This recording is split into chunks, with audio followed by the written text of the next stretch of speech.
وہ صحیح تھی، محبت اس کے لیے صرف تکلیف کا باعث بنتی تھی۔ کتنی عجیب بات ہے نا، وہ جس سے محبت میں تڑپ رہی تھی وہ کسی اور کی محبت میں تڑپ رہا تھا، اور وہ جس کے لیے تڑپ رہا تھا وہ کسی اور سے محبت میں مطلع تھی۔ یہی تو زندگی ہے۔ ذرا جب لاؤنج میں آئی تو وہاں کوئی نہیں تھا۔ سکینہ بھی سے پوچھا تو انہیں بتایا کہ وہ تینوں جا چکے ہیں۔ تعجب کی بات ہے، ایسے اچانک کیوں چلے گئے؟ پتہ نہیں بی بی، پہلے حیا بی بی گئی، تھوڑی دیر بعد امل بی بی اور پھر مراد صاحب بھی چلے گئے۔ زارا کافی حیران ہوئی، ان کو فون کر کے کہنے کہ عرصے اپنے روم میں گئی تو پیچھے سے دوبارہ سکینہ بھی آ گئی۔ بی بی آپ سے ملنے مانور بی بی آئی ہیں۔ یہ الفاظ ہی کافی تھے زارا کو ان چمکانے کے لیے۔ وہ لاؤنج میں گئی تو مانور سامنے صوفے پہ ٹانگ چڑھا کر بیٹھی تھی۔ زارا بھی دوسرے صوفے پر بیٹھ گئی، دونوں کے درمیان خاموشی حائل تھی۔ پھر مانور افیدی بولی، کیسی ہو زارا؟ جو کہنے آئی ہو کہو اور جاؤ یہاں سے۔ زارا نے اس کی بات کو نظر انداز کرتے ہوئے کہا، جس پر مانور افیدی کے چہرے پر مسکراہٹ آئی۔ کچھ تو غلط تھا، زارا کا دل کہہ رہا تھا کہ کچھ برا ہونے والا ہے۔ کچھ خاص نہیں، بس تمہیں یاد کروانے آئی تھی، کیسے 4 سال پہلے امر نے تمہیں چھوڑا تھا۔ اس کا مقصد؟ زارا نے سنجیدگی سے پوچھا۔ مقصد یہ ہے، تاریخ خود کو دڑھانے لگی ہے۔ بکواس بند کرو اپنی، زارا نے غصے سے کہا۔ لیکن مانور پر کوئی اثر نہیں ہوا، وہ ویسے ہی اپنے چہرے پر مسکراہٹ سجا کر کہہ رہی تھی، دیکھنا زارا، بہت جلد ولی تمہیں خود چھوڑے گا۔ بہت کہے گا کہ اسے تم سے محبت نہیں، بہت جلد۔ اس کے لہجے میں صرف نفرت تھی۔ ایسا کبھی نہیں ہوگا، یقین سے کہا گیا۔ ایسا ہوگا اور ضرور ہوگا۔ میں تم سے صرف یہ کہنے آئی ہوں کیونکہ ہمیشہ خود کو ذلیل کرواتی ہو، اس دفعہ خود ہی راستے سے ہٹ جاؤ، مانو نے شفاقی سے کہا۔ تمہیں کیا لگتا ہے میں تمہاری باتوں میں آ جاؤں گی؟ میں سچ کہہ رہی ہوں اور وقت ثابت کرے گا، مانو نے اعتماد سے کہا۔ غرور اور انا سے اس کی گردن بلند تھی۔ میں تمہیں بتانے والی مجھ سے کتنی محبت کرتا ہے، اگر اس سے پتہ چل جائے گا تم یہاں بیٹھی یہ بکواس کر رہی ہو، تو تمہیں اس قابل نہیں چھوڑے گا کہ تم کبھی اپنے منہ سے کوئی الفاظ نکال سکو۔ زارا نے ایک ایک لفظ پر زور دے کے کہا، اس کے لہجہ مضبوط تھا۔ یہ تو وقت بتائے گا، مانو نے ہٹ ڈرنے سے کہا۔ زارا صفحے سے اٹھ گئی، دفعہ ہو جاؤ میرے گھر سے، جا رہی ہوں لیکن میرے الفاظ یاد رکھنا، مانور افیدی یہ کہہ کر چلی گئی۔ اس کے جانے کے بعد زارا سر پکڑ کے بیٹھ گئی، یہ ضرور کچھ کرنے والی ہے۔ مانور جیسے ہی افیدی ہاؤس سے باہر آ کر گاڑی میں بیٹھی تو اس کے تاثرات بدل گئے۔ اس نے فوراً مراد کو کال ملائی۔ مراد اس وقت اندھیرے اپارٹمنٹ میں اکیلا بیٹھا تھا۔ ہادی اس وقت گھر پہ نہیں تھا، وہ اپنے کمرے کے فرش پہ بیٹھا تھا۔ کمرے کی ہر چیز بکھری ہوئی تھی، بے سودہ سا بیٹھا خلا میں دیکھ رہا تھا، سیاہ آنکھوں میں سرخی تھی۔ جب اس کی فون کی گھنٹی بجی، اس نے بغیر نام دیکھے فون اٹھایا تو مانور کی آواز گونجی، میں پلان کے مطابق ابھی زارا سے مل کے آئی ہوں، لیکن اسے تو ولی پر پورا بھروسہ ہے، مجھے نہیں لگتا ہم کر پائیں گے۔ مانور نے پریشانی سے کہا، کچھ بولو بھی مراد۔ دوسری طرف سے خاموشی پا کر بولی، میں نے جیسا کہا ہے ویسا کرو، اگر میرے پر یقین نہیں تو اپنا کام خود کر لو، مراد نے سر نری سے کہا۔ اچھا ٹھیک ہے، تمہیں پتہ ہے نا اگلا کام تمہارا ہے، مراد ابراہیم کو وہ اپنا ہر کام معلوم ہوتا ہے، تم کل کی تیاری کرو، مراد نے کہہ کر فون کاٹا۔ دوسری طرف مانور کے چہرے پر شیطانی مسکراہٹ آئی۔ ہادی جب گھر آیا تو کمرے کی حالت دیکھ کر حیران رہ گیا۔ کوئی بھی ہوتا تو ایسے حیران تھا، کیونکہ مراد ابراہیم جیسا صفائی پسند انسان اور اتنی گندگی، جب اس کی نظر مراد کے پاک بے حس و حرکت وجود پڑی تو وہ ہل کر رہ گیا۔ اس کی آنکھیں لال تھی اور وہ دور حلا میں دیکھ رہا تھا۔ ہادی اس کے پاس جا کر درازو ہو کر بیٹھا۔ مراد کیا ہوا ہے، ایسے کیوں بیٹھے ہو؟ مراد نے اس کی طرف چہرہ پھیرا تو ہادی اس کی آنکھوں میں دیکھ نہ سکا، ایسا لگتا تھا جیسے صاحب مر گیا ہوں۔ اس نے میری منت کی کہ میں اسے بھول جاؤں۔ اس کی بات سن کر ہادی کو سمجھ آئی اس کی حالت۔ ہادی کو بہت تکلیف ہو رہی تھی، یہ سوچ کر کہ مراد تکلیف میں ہے۔ سب ٹھیک ہو جائے گا میرے بھائی، یہ تو ہادی بھی جانتا تھا اب کچھ ٹھیک نہیں ہوگا، میں اس کے بغیر نہیں رہ سکتا، میری سمجھو ہادی۔ ہادی دیکھو میرے دل میں درد ہو رہا ہے، کچھ کرو۔ مراد رو پڑا تھا، ہادی سے مراد کی حالت برداشت نہیں ہو رہی تھی۔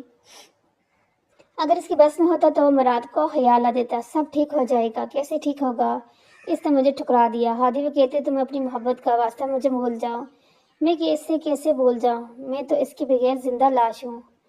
سیاہ آنکھوں سے آنسو نہیں نکل رہے تھے۔ بس میرے بھائی سب ٹھیک ہو جائے گا۔ اس کی باتوں مراد نے آنسو صاف کی اور گہرا سانس لیا، اور جب بولا تو کہا، کچھ ٹھیک ہو یا نہ ہو، اب میں عمر کو مار دوں گا، اور پھر بھی حیا نے مجھے قبول نہ کیا تو میں اسے بھی مار دوں گا اور خود کو بھی ختم کر لوں گا۔ اس کی سیاہ آنکھوں سے شعلے نکل رہے تھے۔ وہ شوق کے اسٹیج سے نکل کر غم کا اسٹیج پورا کر کے بدلے کے اسٹیج پر آ چکا تھا۔